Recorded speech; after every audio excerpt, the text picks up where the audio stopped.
Musashi प्रांत के एक गांव में दो लकड़हारे रहते थे, मोसाकू और मिनोकिची। जिस समय की मैं बात कर रहा हूँ उस समय मोसाकू एक बूढ़ा व्यक्ति था और मिनोकिची उसका प्रशिक्षु 18 वर्ष का लड़का था। वे प्रतिदिन अपने गांव से लगभग 5 मील दूर स्थित जंगल में एक साथ जाते थे।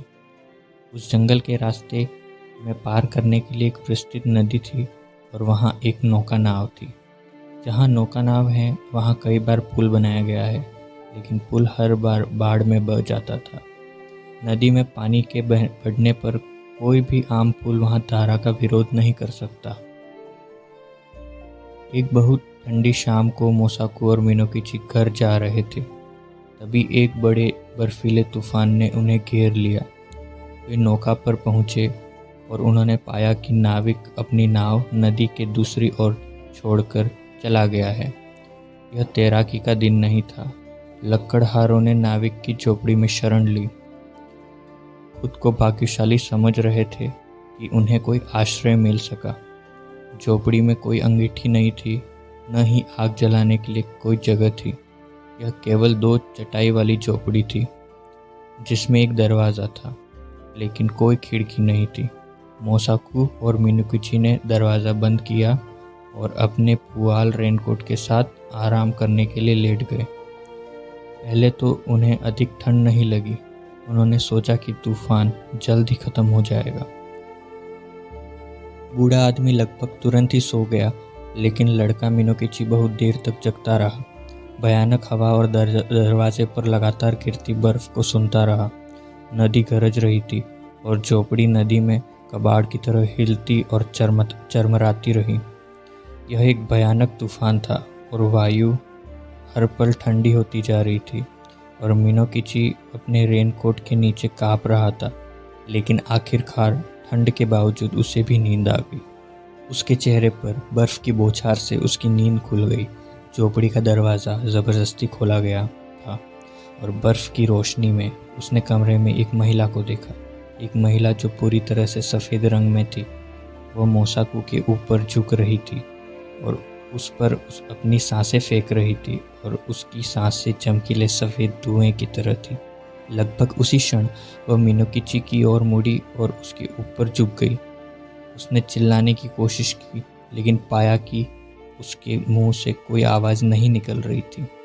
सफ़ेद औरत उसके ऊपर झुकती गई, नीचे और नीचे, जब तक कि उसका चेहरा लगभग उसे छू नहीं गया और उसने देखा कि वह बहुत सुंदर है। यद्यपि उसकी आंखों से वह डर गया।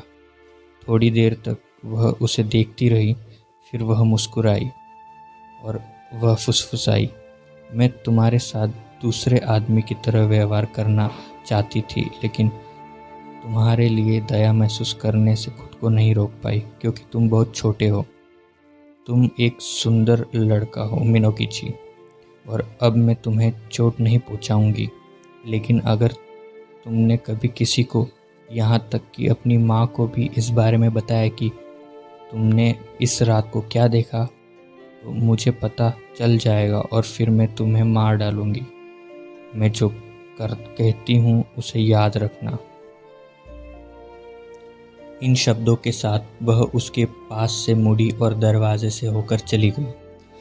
तब उसने स्वयं को चलने फिरने में सक्षम पाया और वह उछला और बाहर देखने लगा, परंतु वह स्त्री कहीं दिखाई नहीं दी और बर्फ झोपड़ी में तेजी से घुस रही थी। मिनोकिची ने दरवाज़ा बंद कर दिया और उसके सामने लकड़ी के कई टुकड़े लगाकर उसे सुरक्षित कर दिया। उसे आश्चर्य हुआ कि क्या हवा ने इसे खोल दिया था।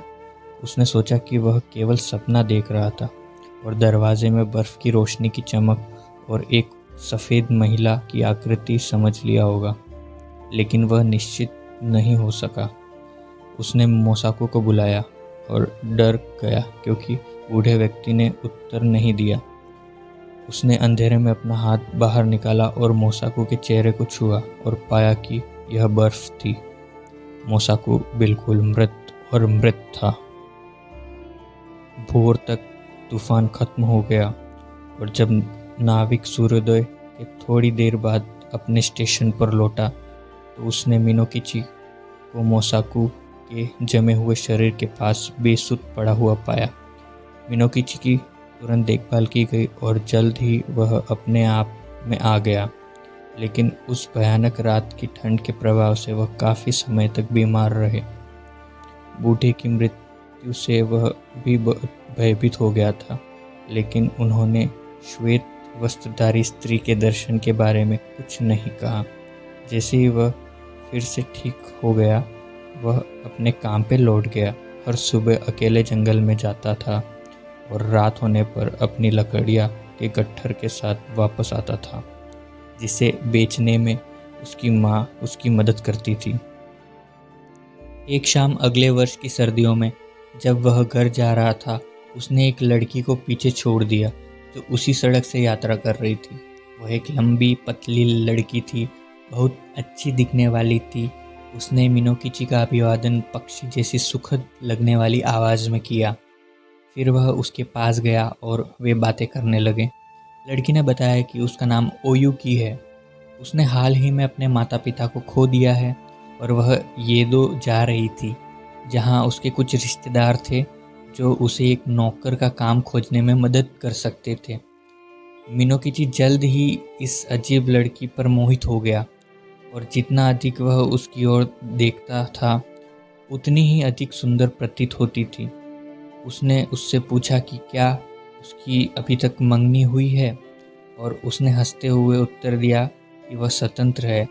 फिर लड़की ने मिनोकिची से पूछा कि क्या वह शादीशुदा है या उसकी शादी होने वाली है, और उसने उससे कहा कि उसके पास केवल एक विधवा माँ का सहारा है, क्योंकि वह बहुत छोटा था। इन बातचीत के बाद वे आगे बढ़े, बहुत देर तक बिना बोले, लेकिन जैसा कि कहावत है, जब इच्छा होती है तो आंखें भी उतना ही कह सकती है जितना मुंह। जब वे गाँव पहुँचे तो वे एक दूसरे से बहुत प्रसन्न हो गए थे और फिर मिनोकिची ने ओयुकी को अपने घर पर थोड़ी देर आराम करने के लिए कहा। कुछ शर्मीले संकोच के बाद वह उसके साथ वहाँ चली गई और उसकी माँ ने उसका स्वागत किया और उसके लिए गर्म भोजन तैयार किया। ओयुकी ने इतना अच्छा व्यवहार किया कि मिनोकिची की माँ अचानक उस पर मोहित हो गई और उसे येदो की यात्रा कुछ समय बाद शुरू करने के लिए मना लिया। और मामला अंत इस तरह से हुआ कि यूकी कभी येदो गई ही नहीं। वह घर में एक सम्माननीय बहू के रूप में रहने लगी। ओयुकी बहुत अच्छी बहू साबित हुई। जब मिनोकिची की माँ की मृत्यु हुई लगभग 5 साल बाद, उसके अंतिम शब्द अपने बेटे की पत्नी के लिए स्नेह और प्रशंसा के थे और ओयुकी ने मिनोकिची के 10 बच्चों को जन्म दिया। लड़के और लड़कियां, सभी सुंदर बच्चे और त्वचा बहुत गोरी। देश के लोग ओयुकी को एक अद्भुत महिला मानते थे जो स्वभाव से एकदम अलग थी। अधिकांश किसान महिलाएं जल्दी बूढ़ी हो जाती थी, लेकिन ओयुकी 10 बच्चों की मां बनने के बाद भी उतनी ही युवा और तरोताज़ा दिखती थी जितनी उस दिन जब वो पहली बार गाँव आई थी। एक रात बच्चों के सो जाने के बाद ओयुकी कागज़ के लेप की रोशनी सिलाई कर रही थी और मिनोकिची ने उसे देखते हुए कहा, तुम्हें वहाँ सिलाई करते हुए तुम्हारे चेहरे पर रोशनी के साथ देखकर मुझे एक अजीब बात याद आती है, जो तब हुआ था जब मैं 18 साल का लड़का था। मैंने तब किसी को तुम्हारे जैसा सुंदर और सफ़ेद देखा था। वास्तव में वह बिल्कुल वैसी ही लग रही हो आप। अपने काम से नज़र उठाए बिना ओयुकी ने जवाब दिया, मुझे उसके बारे में बताओ, तुमने उसे कहाँ देखा? तब मिनोकिची ने उसे फेरी वाले की झोपड़ी में हुई भयानक रात के बारे में बताया और उस सफ़ेद महिला के बारे में बताया जो उसके ऊपर झुककर मुस्कुरा रही थी और फुसफुसा रही थी, और बूढ़े मोसाकू की मौत के बारे में बताया। और उन्होंने कहा, सोते हुए या जागते हुए यही एकमात्र समय था जब मैंने तुम्हारे जैसी सुंदर प्राणी को देखा। बेशक वह एक इंसान नहीं थी और मैं उससे डरता था, बहुत डरता था, लेकिन वह बहुत गोरी थी। दरअसल मुझे कभी भी यकीन नहीं हुआ कि यह एक सपना था जो मैंने देखा था, या बर्फ़ की औरत। ओयुकी ने अपनी सिलाई नीचे फेंक दी और उठ गई और मिनोकिची के ऊपर झुक गई जहां वह बैठा था और उसके चेहरे पर चिल्लाई, वो मैं थी, मैं ओयुकी हूँ मैं। और मैंने तब तुमसे कहा था कि अगर तुमने कभी इसके बारे में एक शब्द भी कहा तो मैं तुम्हें मार डालूंगी, लेकिन वहाँ सो रहे उन बच्चों के लिए, नहीं तो मैं तुम्हें इसी क्षण मार डालती। और अब बेहतर होगा कि आप उनकी बहुत बहुत अच्छी देखभाल करें, क्योंकि अगर कभी भी उनके पास आपसे शिकायत करने का कोई कारण होगा तो मैं आपके साथ वैसा ही व्यवहार करूंगी जिसके आप हकदार हैं। चिल्लाते हुए भी उसकी आवाज़ पतली हो गई, हवा में रोने की तरह। फिर वह एक चमकदार सफ़ेद धुंध में पिघल गई जो छत बीमों तक फैल गई और धुएं के घेरे से दूर चली गई और उसे फिर कभी नहीं देखा गया।